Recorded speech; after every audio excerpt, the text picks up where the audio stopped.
ஒரு சிங்கள நடிகையை காதலிச்சாருன்னு சொல்லி ஒரு அலிகேஷன் இருக்கு.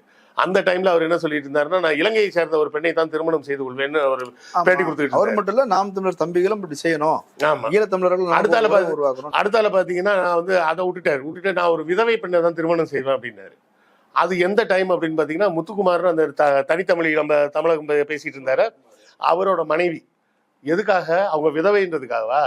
அதெல்லாம் இல்லை, அவங்க மாமனாருக்கு 100 கோடி ரூபாய்க்கு சொத்து இருக்கு. சரிங்களா?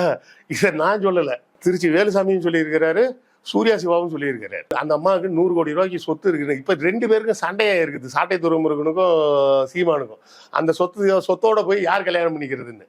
அது மாமனார் வந்து இவன் சினிமாக்காரனா இருக்கான், பாதியிலே விட்டு போனாலும் போயிடுவான், வேண்டாம் அப்படின்னு சொல்லிட்டு தான் இவன் வெறுமனா பொலிட்டிஷியன் மாதிரி தானே இருக்கான், இவனே பரவாயில்லன்ற மாதிரி சாட்டை துறைமுருகனுக்கு கல்யாணம் பண்ணி கொடுத்ததாக சொல்லப்படுகிறது. அப்போ எத்தனை இடத்துல பொம்பளைங்க விஷயத்துல உன் பேர் அடிபடுதுன்னு பாரு.